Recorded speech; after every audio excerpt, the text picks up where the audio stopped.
Okay, assuming that most of you are not yet preparing for the exam, but you are interested in preparing for this exam. So I'll just give the gist of the examination. So as you Yes. know, your UPSC conducts examination every year, and it is like a clockwork uh, precision. Every year they give you timetable beforehand, and then according to the timetable, they go on conducting the examination. So every year in the month of May or June, prelims will be there. Preliminary exam will have two papers: one general studies paper one and general studies CSAT paper, like civil services aptitude. So these two papers are objective. There will be 100 MCQs in paper one and around 80 MCQs in paper two. Paper one will have certain cutoff. Based on this cutoff, one will be eligible for the next stage, that is mains. So this mains will be conducted after 2.5 to 3 months of prelims. CSAT paper is uh, just a screening test. So its marks will not be counted to make one eligible for the mains. However, one needs to score at least 67 marks in CSAT paper. So nowadays, even this paper has become very tough. So people who have cleared the various competitive examinations where aptitude questions were part of these examinations are finding the CSAT questions very difficult. So I'll talk about it later. So coming to mains, there are 9 papers. Out of these 9 papers, there is one optional subject. Medical science students usually go with either medical science or some of them will go with anthropology. This will have two papers, 250 marks each for 500 marks. And other 7 papers include 5 general studies papers. There is one essay paper, then general studies 1, 2, 3, 4. So these actually are elaborated syllabus of what we see in prelims paper one. So in prelims, this objective paper one, we have like current affairs of national international importance, general science, economy, polity, and environment, art and culture, history, geography. So the same set of these topics are divided into 4 broad mains general studies papers. So all mains general studies papers are descriptive in nature. So you have to write essay kind of answers. And there are two additional papers in addition to these 7. That is one compulsory English and compulsory Kannada. So these two papers are again there to test only language proficiency. So one compulsory language, it can be Kannada, Hindi, Sanskrit, any language that you are good at, you can take it. Usually people take mother tongue. Another paper is compulsory English. So some people fail even these papers because they might take it lightly, or they may not be really good in certain languages, or they may not practice enough. So if you clear in these two papers, then only other 7 papers will be evaluated in mains. So usually these 7 papers uh, have 1750 marks. Out of 1750 marks, toppers score, that is the guy who got rank 1 scored around 875 marks out of 1750 marks. So that is the level of competition in mains. So it is very difficult to cross 50% of marks in mains. So and then there is interview for 275 marks. Highest is 215 marks they give in interview, and the lowest can go till 80, and most of the times it is 100 to 110 in interview. 1750 plus 275 is the deciding marks for your which service you are going to get, which rank you are going to get. So this is the gist of the examination pattern we have.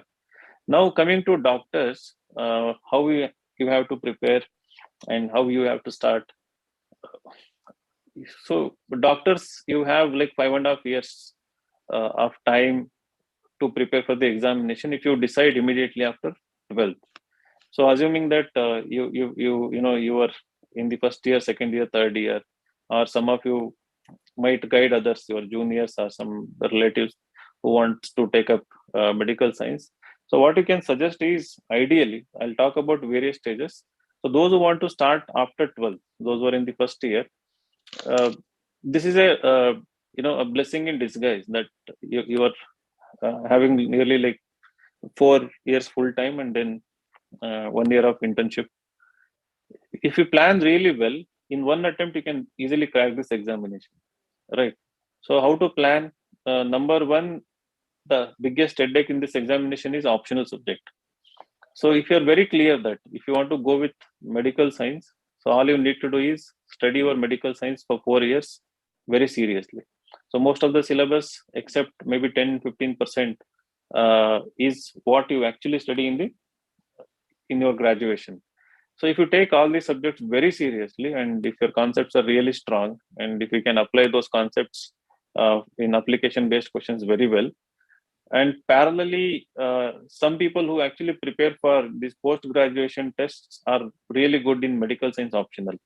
So as far as I have noticed, because their concepts are good and they feel it easy to remember stuff. So that is one. But if you don't want to, but again, if you're in the first year, medical science optional makes sense. Okay. But if you're, say, let us say third or fourth year, and for some reasons, if you didn't really study well your subjects, but somehow you have passed the examination, and you really don't like the subject, so then you can go for anthropology. Anthropology, because there is around some 30% of biology component in it, something related to DNA evolution and all those stuff, that people find easy to just grasp it in one go. And rest of the thing, guidance is available, material is available. So if you're in the third or fourth year, focus on completion of one of these optionals, whether it is anthropology or medical science. By the time you are in the fourth year, you must complete this optional. You should be in a position to actually write answers to UPSC mains optional paper. So if you can take care of this aspect, the rest of the things are easy for this examination. So rest of the things rely broadly on two things. How to clear this examination uh, depends on two important things. One, your um, your interest in general awareness, your ability to understand general issues, current affairs, follow them, and understand and apply them in day to day life. Second thing is the static component, what we call as geography, history, polity, economy, environment, general science, art and culture, world history, all these things. So if you can complete these two, the first one is you cannot complete it. It's a ongoing thing. Every day you need to be updated with current affairs. So there is no end to it. Every day you need to be updated. But whereas the second part, static part, uh, it takes like hardly like 1 year to go through these subjects. If you start with NCRT textbooks and then move to, there are like 2 to 3 standard textbooks. If you have a timetable, whether you are in first year, second year, third year, if you can give like 4 to 5 hours every day, the static part can be completed easily. For that, you need to have a timetable. For example, we have like prelims test series, or even mains test series. So prelim test series, what we do, not only as other institutions also. So what we do is we give you a timetable where every week we give you a target.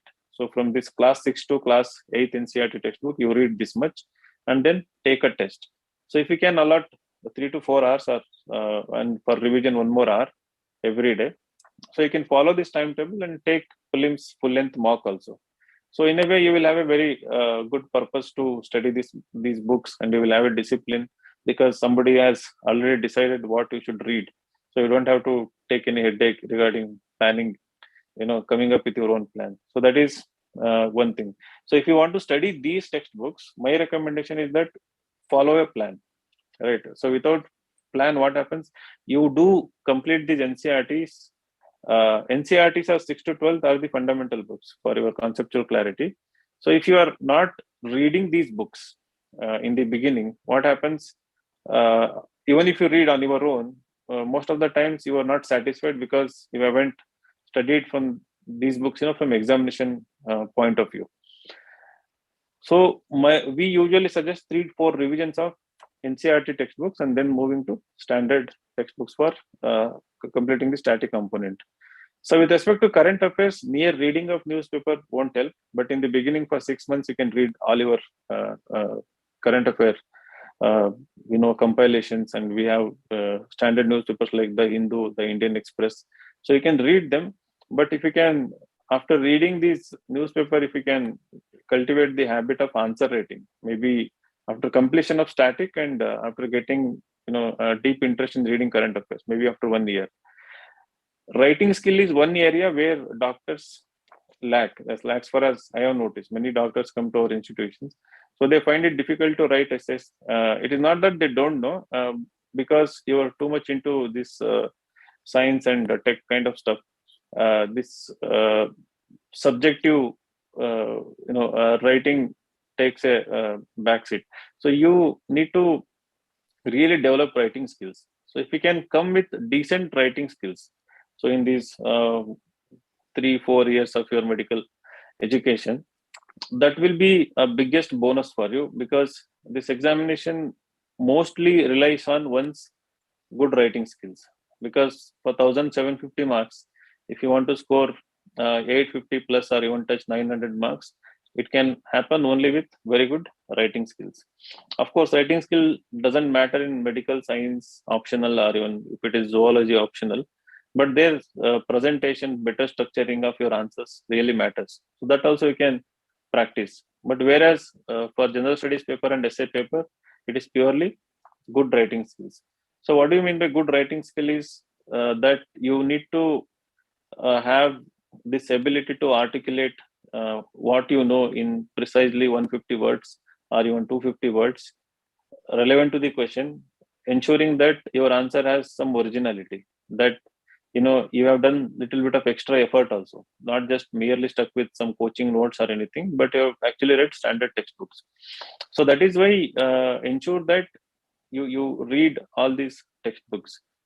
Now assuming you have already completed medical science, like MBBS, this 5.5 years, it will take at least 2 years to do all these things again.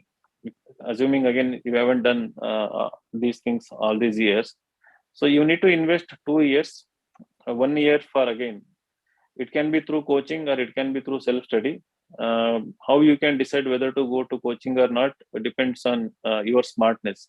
So if you have this ability to comprehend fast, if you are very disciplined, and if you can self motivate yourself without getting deviated, self study is a recommended way, because there is nothing extraordinary to teach in this examination. So all, whoever it is, whether we are other institutions, what we teach is so basically these subjects, taking things from standard textbooks and NCERT textbooks, and then to some extent applying them to the current situation and telling you how to write answers. Second, coaching helps. If you decide to go with coaching, that brings lots of discipline. That peer group will be there, the study environment will be there, the discipline, and there will be someone to monitor, mentor, and guide you with respect to answer writing. This is there. So this 1 year immediately after your graduation, you have to decide very quickly what you want to do, whether self study or coaching. So if it is whatever it is, it must be done in a disciplined manner. The second year must be invested in answer writing alone. So no classes, nothing. You have completed your foundation. Now the things are meant to refine your skills. Whatever you do to the answer writing in optional, answer writing in general studies, essay writing, everything is meant to get a rank, to ensure that you score 850 plus in mains, and in prelims also you score 100 plus in paper one, and even 100 plus in paper like CSAT also. So practice is what will be the hallmark of the second year of preparation. So for that, test series are available, and nothing to worry for that. Now as a doctor, you come with unique position that compared to all other candidates who are preparing for the examination, you have to never worry about plan B, because engineers worry about plan B, people from humanities, science background worry about plan B. So I've seen people after taking 1 year classes, you will easily get a part-time job where you can easily earn 50, 60,000 in cities like Bangalore. So earning income won't be an issue with you. Keeping this in mind, you can invest 1 or 2 years complete time in equipping yourself, preparing yourself to the extent that you can crack this examination in one attempt. So without worrying about other things, because anyway you'll easily get the job. So after 2 years, it is better to join a job and then give the examination. Again, not full time, because you will also start forgetting your skills if you are out of touch for more than 2 years. That is why the part-time job in second year also will be useful. But third year, when you start giving the examination, so it is better to work and give. But just before examination, 2 months you can completely dedicate for the examination. And the doctors, there is nothing. Again, another unique ability of doctors that I've seen with respect to other candidates is that because of your 5.5 years grueling curriculum and college campus life, you people behave more maturely than other people. So because of your experience, so that actually is an advantage in the interview. But many people don't make it an advantage in the interview because many people see interview still as a test of knowledge. So you worry about not knowing certain thing rather than capitalizing on your experiences, your extracurricular activities, your vast understanding of your subject that you have gained through these 5 years, 5.5 years, especially through internship. So in internship, you are exposed to this healthcare system, so how it functions, and it has been the motivation for many of doctors to enter civil services. Their experience in internship. So if I ask anyone why you want to come to civil services, most of them quote some incident in internship, some bad experiences in hospital, some inadequacies, inefficiency, maladministration that they have witnessed. So they want to correct these things. So that is why they want to enter civil services. So you come up with very big motivation. So what you need is this discipline plan and very good guidance. You come with qualities and ability to grasp. But in interview, what happens? There is in UPSC some kind of little bias against doctors. Especially in recent years, we are seeing that for doctors, the questions are tough. Tough in the sense like because of COVID also last 2 years. So there was COVID and you were preparing for UPSC, in your home. You should have been there on the ground, being COVID warrior, helping people. So these kind of questions are provocative in nature, but you don't have to. Many people actually became nervous with these kind of questions and went into defensive mode. That I was doing online COVID something, this and that. So the justification. Uh, that again doesn't reflect who you are actually. So you can be honest in your interview. For all these things, you can actually prepare beforehand. Why you want to become IAS? You should have a very good reason. As long as you have very good reason, something backed by very good experience, you don't have to worry about interview at all. Other questions will depend on hobbies, interests that you are going to mention in your application form for interview. We call it as DAF, detailed application form. There, whatever you mention, based on them, the questions will be there. The entire interview won't be on just medical science and why you are a doctor. One or two questions will come. If they will move on and they will start asking questions on maybe your hobby, maybe watching documentaries related to some environmental issues, uh, climate change or something. So they will talk about these things also. Ultimately, the success in this examination depends on your self confidence and right guidance and being consistent throughout the examination preparation. So, if you can ensure these things and work on your weaknesses, you may be weak in essay writing, answer writing. If you can take it very seriously in the very beginning stages, okay, so without delaying it. So people have this notion that first they will finish coaching, first they will learn everything, and then they will go for answer writing. We usually in our institution make it happen from day one. So if you joined classes from day one, we make you write one answer every day. So this kind of simultaneous efforts are needed to overcome fear of answer writing to become a better, writer of essay and answers. So this is broadly about these exams, UPSC. Okay. So there is one more question: is it a good plan to prepare for UPSC after post graduation? So you have to be very clear whether you want to, what you want to become. Post graduation, again, when MBBS itself is discouraged, if you go with post graduation, I mean they will be cynical. I mean they will be kind of skeptical. But you have to convince them why, after spending nearly 8-9 years into medical education, you want to become an IAS or IPS or Indian Foreign Service officer. Again, as long as you have very honest, genuine, strong reason to convince, nothing to worry. But because of number of limited attempts and age limit, that is 32 for general category, and you have 6 attempts for general category, it might create some kind of pressure on you. Uh, so what you can do after MBBS, 1 year you prepare for UPSC, then do post graduation, then come back, and so that is up to you. Like what I noticed is it will create a huge pressure on you. If you can manage that, I think you can uh, pursue UPSC after post graduation. So if you have any questions, you can ask. I've just given the brief gist about the examination. Thank you, sir. These tips were like a lighthouse for many of the doctors who are exactly the UPSC aspirants. They have got answers for many of their questions. But, sir, I would like to ask few of the questions on behalf of many of my friends and many of my colleagues and many people in our White Army. They have a few questions, and I've jotted down some of the questions which are more repeatedly asked.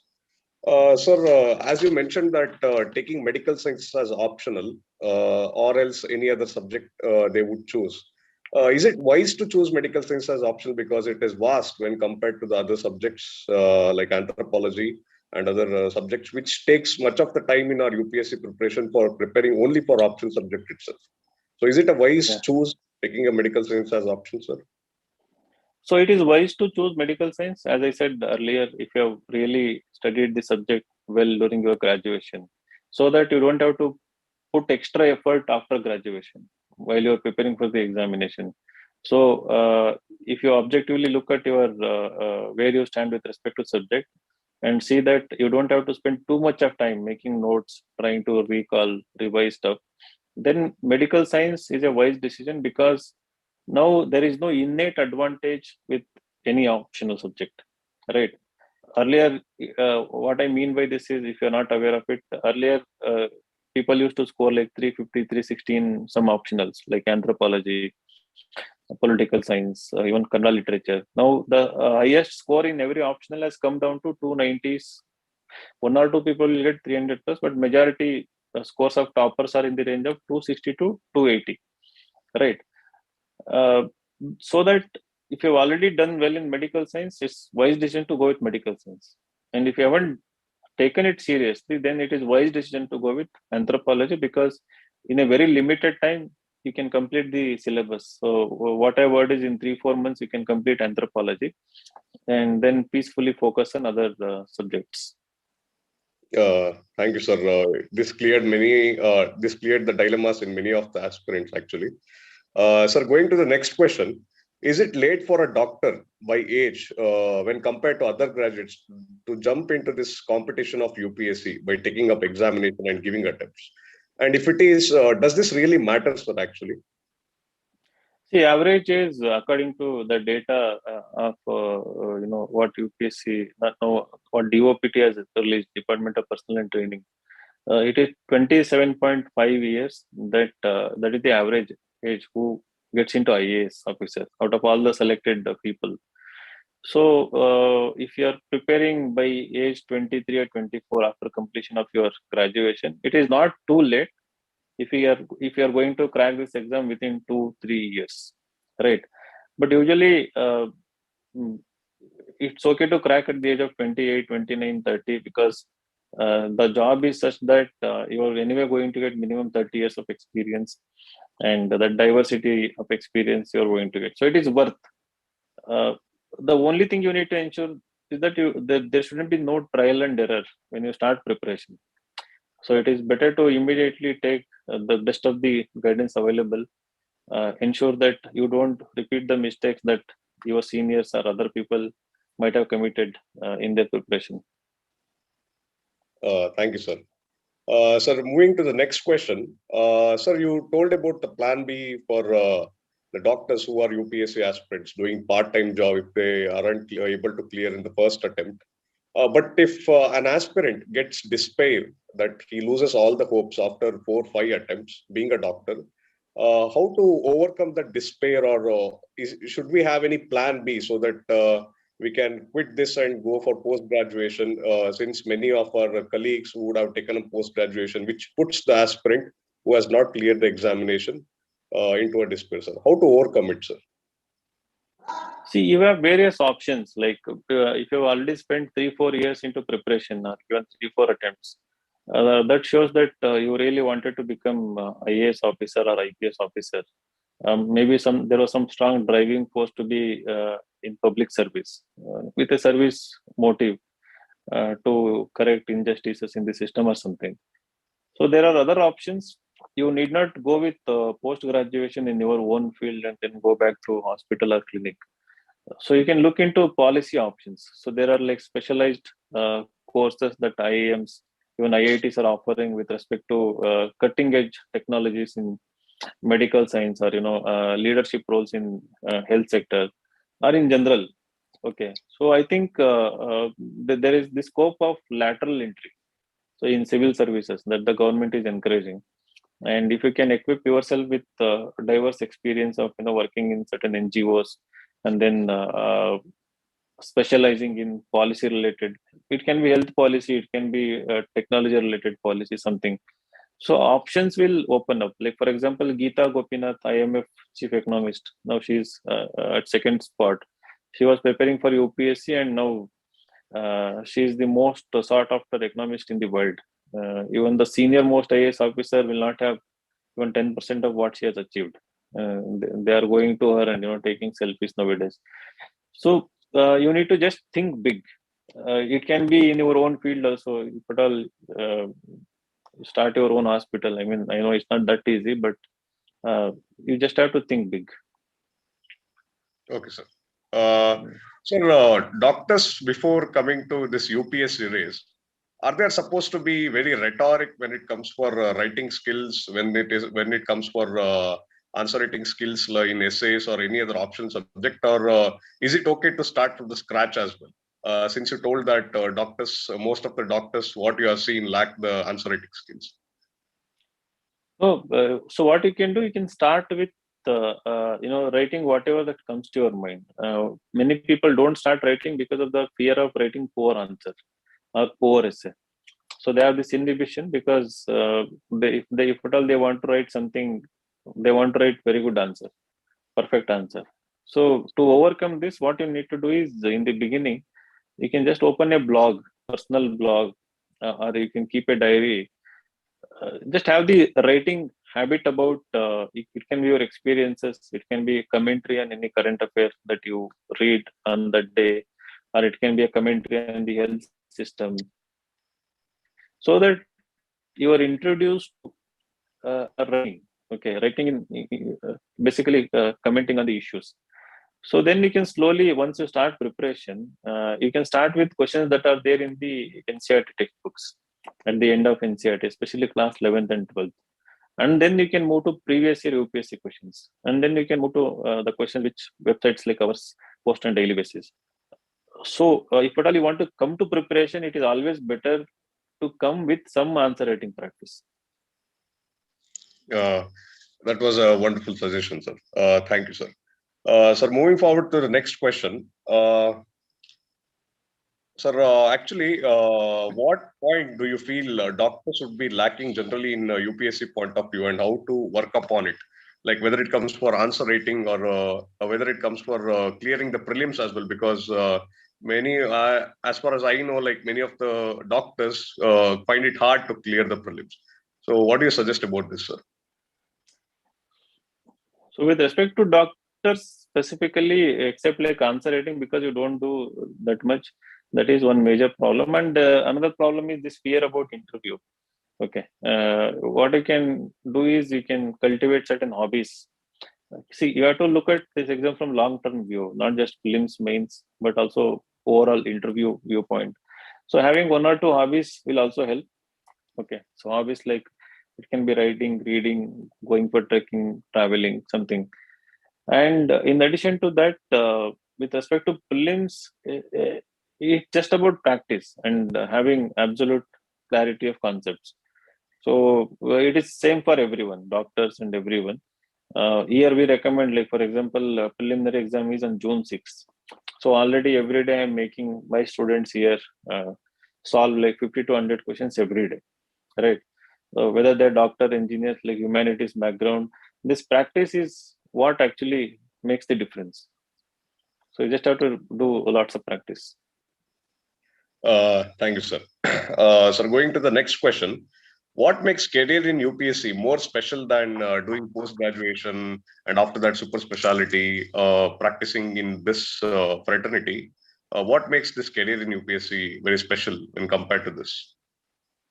Of course, it is individual calling. Like as you know, everyone will not prepare for UPSC.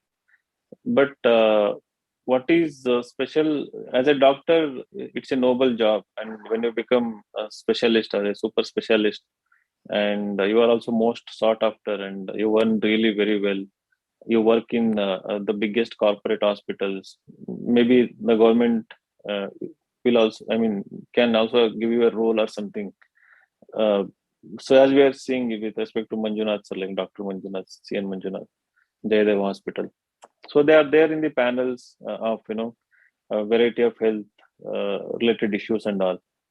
But getting into IAS, the biggest advantage is that you are never restricted to only health career.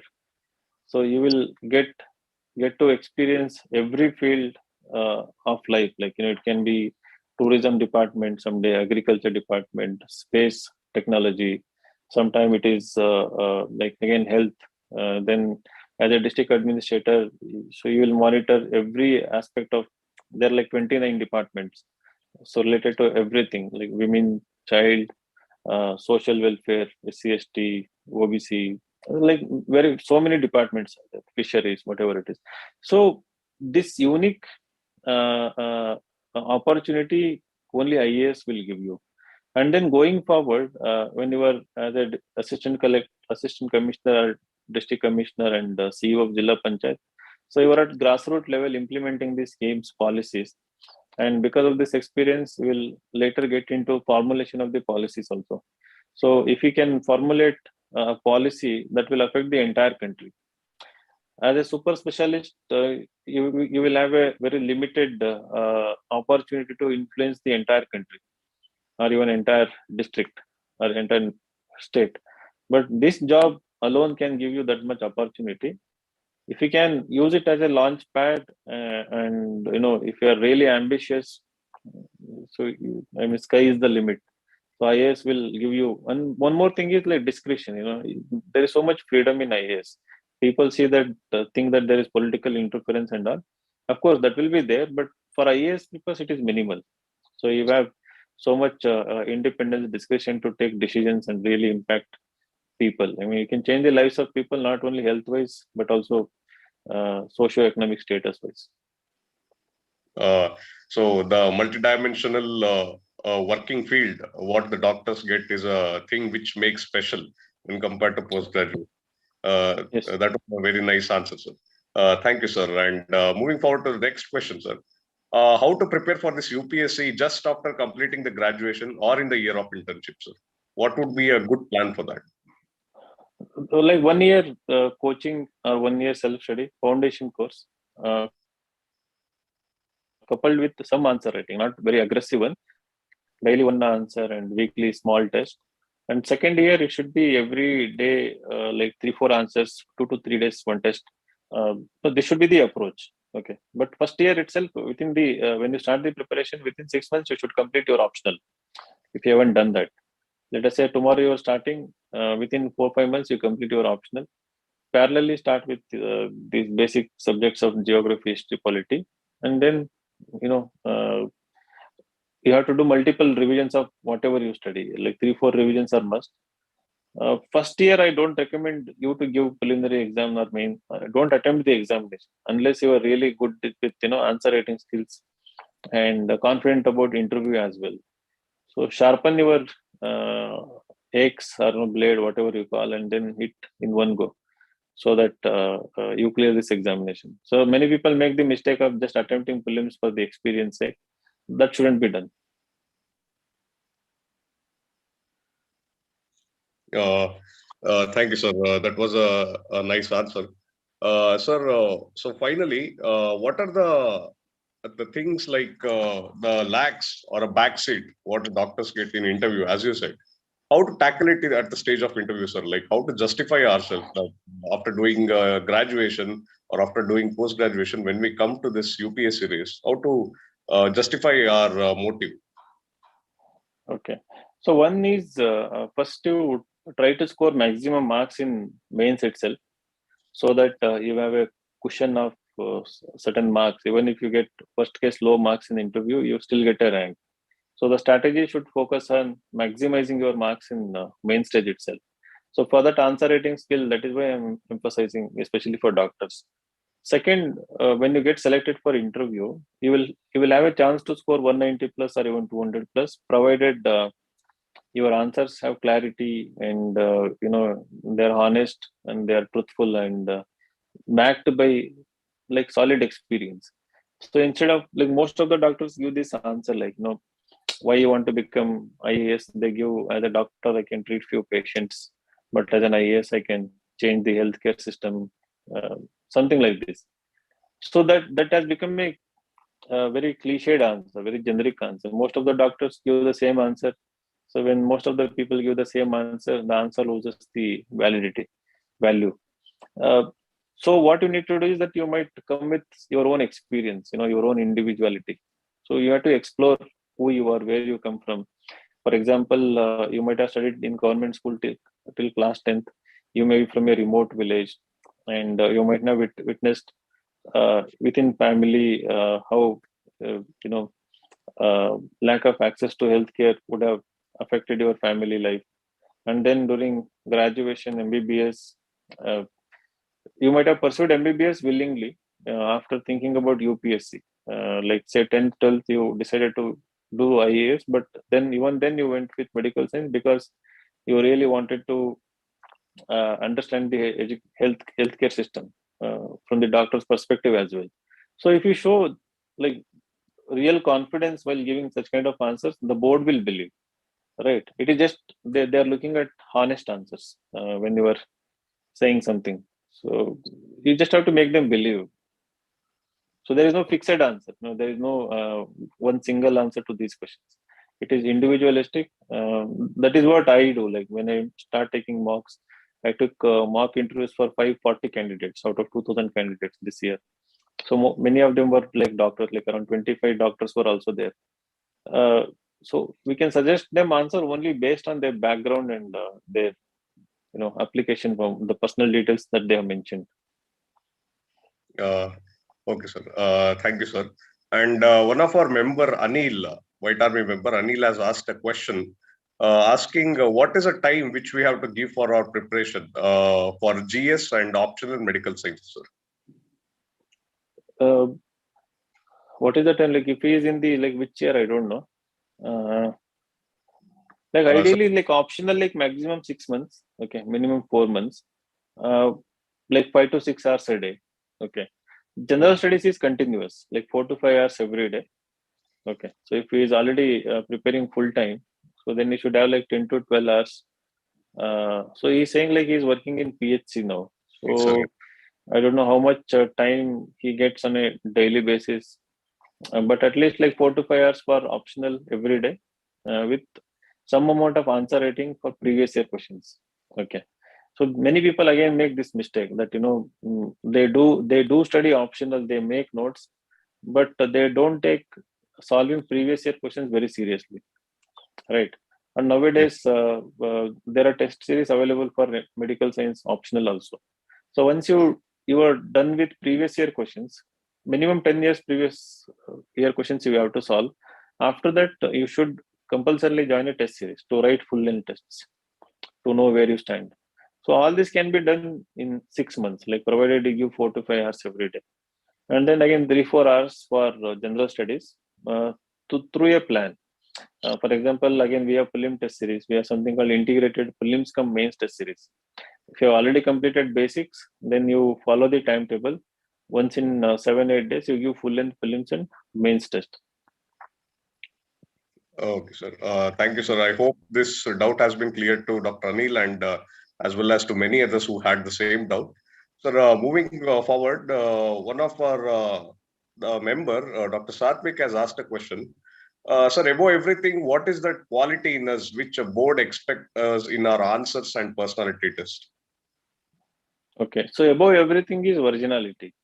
So what has happened in this UPSC preparation is that there is this herd mentality because of, so coaching institutions are to be blamed, and also candidates and also toppers.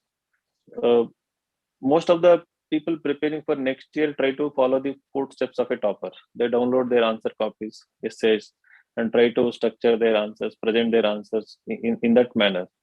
So while doing this, they lose out the individual touch in their answers. So this originality comes with, as I said earlier, also by reading standard textbooks, both for optional and general studies papers. So in your answers, there should be this honesty and visibility of extra effort that you have actually, invested your own time in understanding the concepts, and you are able to link those concepts in different way, bring different dimensions in your answers. So it is, see, it is a mix of everything. So you cannot just do answer writing and not focus on basics, not focus on your extracurricular also. So that won't enrich you. You should have the ability to recall your experiences, link them in essays. You should be able to, recall what you have read in a newspaper and link it with. So it's a continuous and interlinked process. So if you are completely immersed in this process, like for example, Dr. Anil is working in PhD, so he may be going through so many experiences on day-to-day basis. So one or two experiences, you should be able to recall instantly and link in the essay or any ethics paper also. The ethics case studies will have this opportunity to explore that one's experience and present them. Ultimately, for an evaluator, what matters is whether this candidate is a thinking candidate, that is self-dependent, he is able to think on his own and present answers, whether it is in mains or interview, in his own style with honesty. So that is what ultimately decides. So most of the toppers nowadays belong to this category. Uh, that was a very wonderful explanation, sir. The wholesome, the multi-dimensional, and also the application of day-to-day experiences, which is related to this, is very important. That was a very wonderful explanation, sir. Thank you, sir. And along with that, sir, how exactly should be this multi-dimensional approach for this examination, sir? Like I'm trying to ask you whether just studying daily in a very disciplined manner is the only thing which is important, or doing some hobbies, having some plans in the weekends for applying the knowledge whatever we have studied, like visiting some historic places or something. Is it very important in this journey of UPSC, sir? No, that's extremely important. Like if you ask me, every day, if you're studying for 10 to 12 hours, invest 2 hours or 1 hour in hobbies. So it can be watching documentary, it can be watching news channel, particular news discussions. So about particular genre also, you may be interested in watching discussions related to security issues or environmental issues or something related to social issues. So invest in 1 hour in hobbies, or it can be cooking, it can be reading non-fiction books, anything. And then this weekend or once or twice in a month, visiting historical places or visiting these NGOs, trying to understand how they work, or visiting even panchayat offices. So something of this sort should be there. The more you enrich yourself with experiences, right, the better your answers, essays, and your depth of understanding, as you said, multi-dimension, that will automatically come in your thinking. Actually, it is proportionate to the diversity of experiences you go through. Actually, just reading books will never enrich your you know mind. Okay, so you need to have hobby. Like you can read fictions also, fictional books, especially classics, not the Chetan Bhagat type of books, but books by say Salman Rushdie, Amitav Ghosh, something like that. That was a very appreciable and wonderful answer, sir. Stating that UPSC is not just an exam to study and crack. UPSC is a way of life wherein we cultivate that personality in our day-to-day life. Thank you very much, sir. Audience and our dear members, if you have any questions, please leave in the chat box so that I can convey it to Vinay sir, so that he'll be able to answer your question and clear the most of the confusions.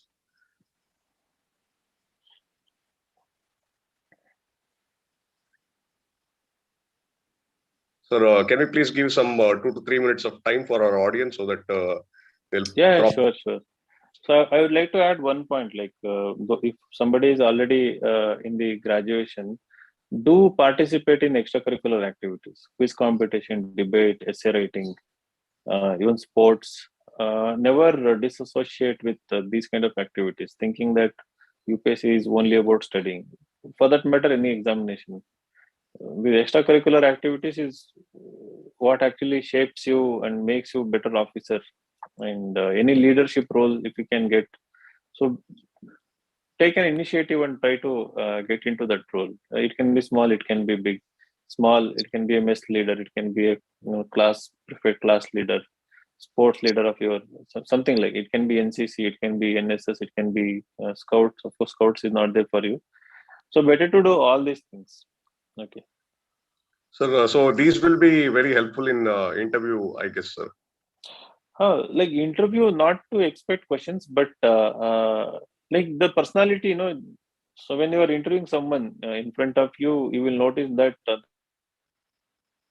their thoughts are shaped mostly by their experiences. So, I mean, you will appreciate the person if their thoughts are shaped by experiences and exposure to the outside world, rather than those thoughts which are shaped by textbook and newspapers.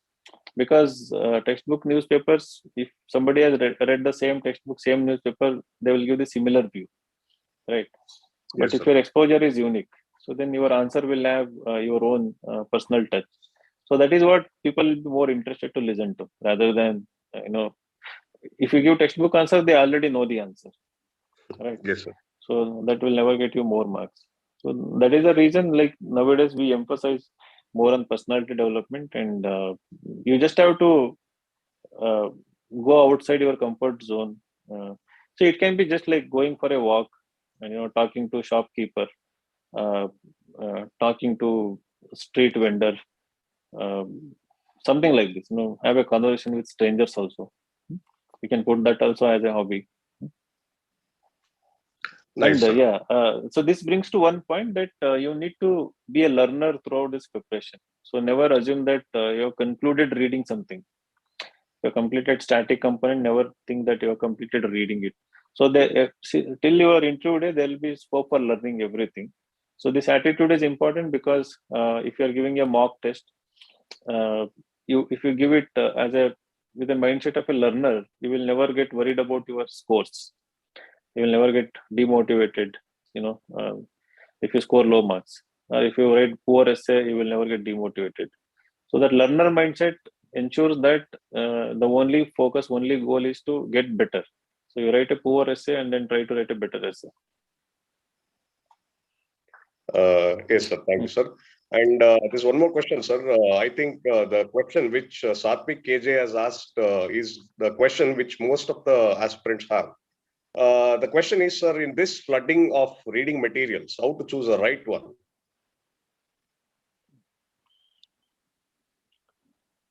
So this is a very difficult question, right? I mean, how will you decide which is the right one? So you have to apply like common sense, intelligence. See which material explains concepts in a more authentic way, right? So that is why we recommend NCERT textbooks. For conceptual clarity, there is no better book than NCERT textbooks. So the more you read, the more you discover from these textbooks. So when reading NCERT, NCERTs are not the end in themselves. So what I mean by it is, so if you're reading polity from NCERT, entire polity you are not getting from NCERT. So that is giving you conceptual clarity and a framework what to study in polity, because UPSC syllabus doesn't split Indian polity into 100 topics and give you. They have just mentioned you study Indian polity. So you should know within Indian polity what to study. So most of the people try to take Lakshmikant and try to study everything that is there. So that book is getting bulky every year. So they ask some one new question, and on that new question they add 10 chapters. So that is not the way. You have to discover your own what extra to read based on the what is there in the NCRT. So the standard source is NCRT, and if there is a keyword, a key concept, if you want to learn more about it, other standard sources are like Wikipedia, Encyclopedia Britannica, right? And coming to standard textbooks, there is DD Basu and Lakshmikant for polity, right? Similarly, for economy, I think NCRT is enough. Economy and geography, you don't need any extra book than NCRT textbooks, to be honest. And the standard newspaper. So if you are reading from editorials, if you are reading from the Hindu, Indian Express, so that is the most standard material. So you have to have this habit of reading from primary sources, and on a monthly basis, you select one material of any reputed institution. Like ours, we every month we give current affairs. So there you will see that whatever you have read every day is covered in one place, right? So that acts as a revision for you. Uh, so you have to just go by what toppers have said. Like most of the people refer to our current affairs, and there is one more institution, Vision IAS. So these two are the most preferred choices. So I suggest one of these two. So it can be Insights, it can be Vision IAS, but not both of them. Again, that is suicidal. One of them you choose and stick to it. And then we provide everyday current affair quiz. And current affair quiz of Insights is top. Every topper has referred, and there is no other website which gives quiz on daily basis with a quality content. So you can blindly go with Insights current affair quiz. This I can proudly say. And coming to other static material, so never refer to any website or any coaching material, right?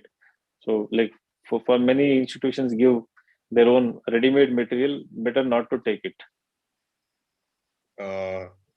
That was a good answer, sir. It cleared most of the doubts in many people, sir. Sir, along with that, most of us have a question. After reading the primary newspaper and after reading the compilations from one of the institute about the current affairs, is it mandatory to read the Yojana magazine or to watch RSTV discussions, debates, or news, sir? It's not mandatory, but selectively you can definitely do it. Yojana, every month they cover one central issue. So, I mean, there'll be one central issue for that magazine in that month. So, if that issue has direct relevance to syllabus, definitely you must study it. Okay. So, for example, they used to come up with beautiful, what? Um, magazine on climate change as a theme, and about this farm legislations as a theme. So, the experts, mostly the experts write in those magazines, better to read. RSTV debates from interview perspective, that is the wonderful, opportunity to get multiple perspectives on one issue. Again, be choosy, like, select important issues and just watch them.